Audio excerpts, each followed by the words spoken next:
நண்பர்களே, இந்த வீடியோவில் ஒரு காலத்தில் குவைத் நாட்டில் குவைத் தினார் வர்றதுக்கு முன்னாடி நம்மளுடைய இந்திய ரூபாய் நோட்டுகள் புழக்கத்தில் இருந்துச்சு அப்படிங்கிற தகவல் உங்களில் எத்தனை பேருக்கு தெரியும்? நாம் இந்த வீடியோவில் அந்த சுவாரஸ்யமான விஷயங்களை பற்றி தான் பேச போகிறோம். அது மட்டும் இல்லாமல் இந்த குவைத் தினாருடைய வரலாறு என்ன அப்படிங்கிறதையும் இந்த வீடியோவில் தொடர்ந்து பார்க்கலாம். வளைகுடா ரூபாய், அதாவது அரபி மொழியில் ருபி அல் ஹலிஜியா, ஆங்கிலத்தில் கல்ஃப் ருபீஸ் அப்படிங்கிற பேரில் தான் இந்திய ரூபாய் நோட்டுகள் இந்த குவைத் நாட்டில் புழக்கத்தில் இருந்துச்சு. அதுவும் அங்கீகரிக்கப்பட்ட பணமாக புழக்கத்தில் இருந்துச்சு. குவைத் மட்டுமில்லை, பஹ்ரைன், கத்தார், ஒமான் மற்றும் ஐக்கிய அரபு அமீரகத்திலையும் இந்திய ரூபாய் தான் புழக்கத்தில் இருந்துச்சு. இந்த ரூபாய் நோட்டுகள் எல்லாம் இந்திய அரசு மற்றும் இந்திய ரிசர்வ் வங்கியால் அச்சிட்டு வெளியிடப்பட்டது.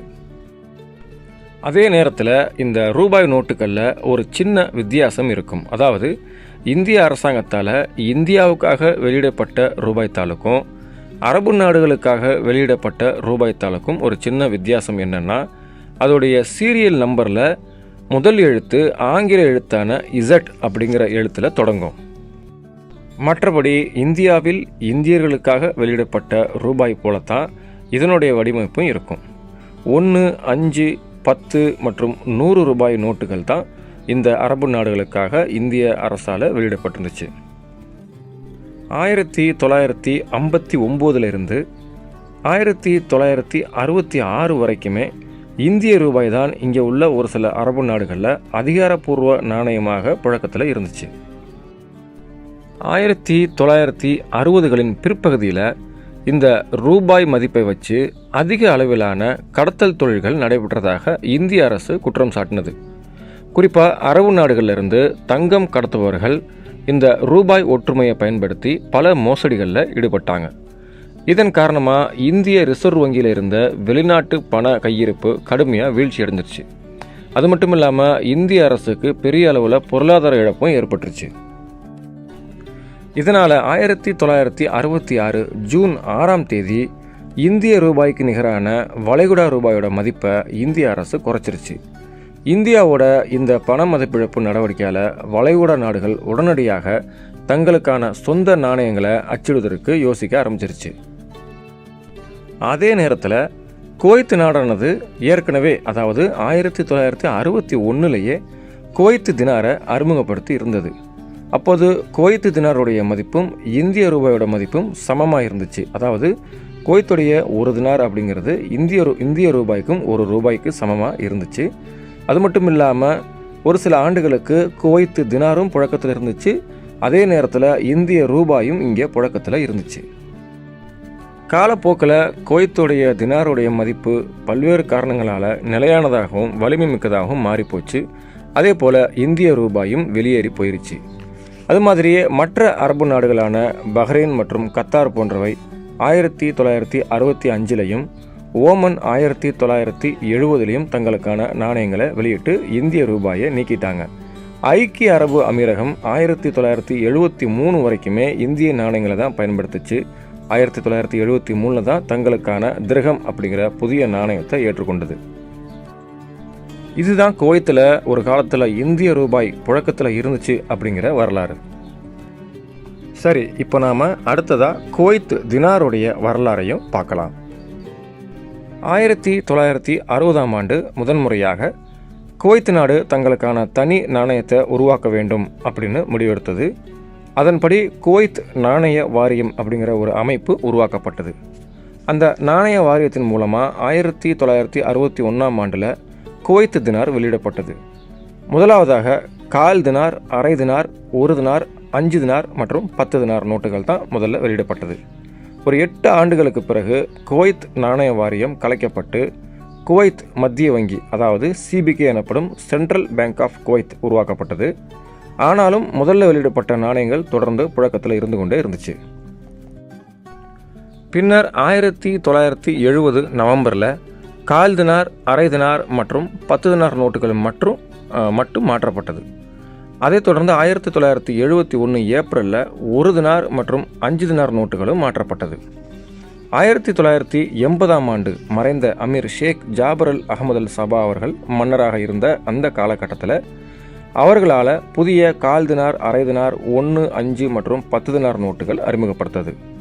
தொடர்ந்து பிப்ரவரி 1986 தான் முதல் முறையாக 20 தினார் நோட்டு அறிமுகப்படுத்தது. இதை அறிமுகப்படுத்தினது ஷேக் ஜாபர் அல் சபா அல் அகமது அவர்கள்.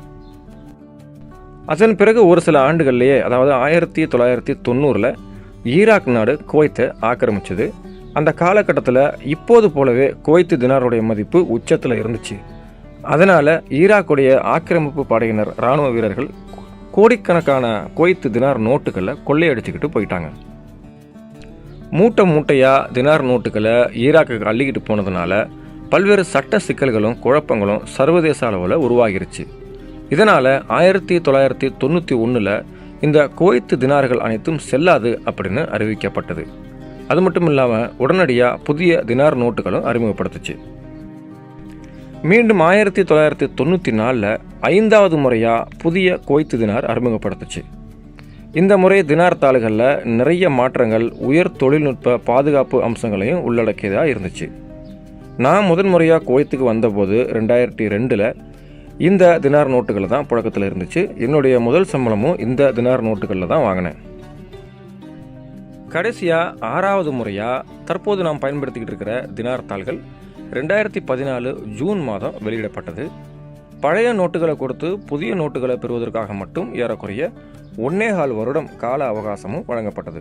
அதாவது 2014 ஜூனில் புதிய தினார் நோட்டுகள் வெளியாகியது. அதே நேரத்தில் பழைய நோட்டுகளை கொடுத்து புதிய நோட்டுகளை பெறுவதற்கு 2015 அக்டோபர் வரைக்கும் கால அவகாசம் வழங்கப்பட்டது. இந்த 1.25 வருடமும் இந்த காலகட்டத்தில் பழைய நோட்டுகளும் செல்லும், புதிய நோட்டுகளும் செல்லும். இதுதான் ஒரிஜினல் டிமானிட்டைசேஷன். இந்தியாவிலையும் இது போல் ஒரு டிமானிட்டைசேஷன் நடந்துச்சு, எல்லாருக்கும் தெரியும். பல பேர் தாலி அறுத்து பல குடும்பங்களை தெருவில் நிறுத்தி ஒன்றுக்கும் உதவாத அந்த டிமானிட்டைசேஷனை யாருக்கு லாபம் அப்படிங்கிறது உங்களுக்கே தெரியும். சரி நண்பர்களே, குவைத்தில் சில நாணயங்களும் புழக்கத்தில் உள்ளது நம்ம எல்லாருக்கும் தெரியும். நாணயங்களை ஃபில்ஸ் அப்படின்னு சொல்லுவாங்க. 5 fils, 10 fils, 20 fils, 50 fils, 100 fils அப்படிங்கிற இந்த நாணயங்களை பற்றி நமக்கு நல்லா தெரியும். ஆனால் 1 ஃபில்ஸ் நாணயமும் இந்த குவைத்தில் இருந்துச்சு. யாருக்காவது தெரியுமா? 1961 குவைத்து தினார் தாள்கள் அறிமுகப்படுத்த போதே இந்த நாணயங்களும் அறிமுகப்படுத்தினாங்க. 1961 அப்போ அறிமுகப்படுத்தப்பட்ட அதே நாணயங்கள் தான் இன்றைக்கும் புழக்கத்தில் இருக்குது. எந்த விதமான மாற்றங்களும் இல்லை, அந்த டிசைன்லையும் எந்த மாற்றங்களும் கிடையாது. அப்பப்போ புதிய நாணயங்களை அச்சிடும்போது அந்த வருஷங்களை மட்டும் அதில் குறிப்பிடுவாங்க. இந்த 1 ஃபில்ஸ் நாணயம் மட்டும் 1988 வரைக்கும் புழக்கத்தில் இருந்துச்சு. அதற்கு பிறகு அதை புழக்கத்திலிருந்து எடுத்துட்டாங்க.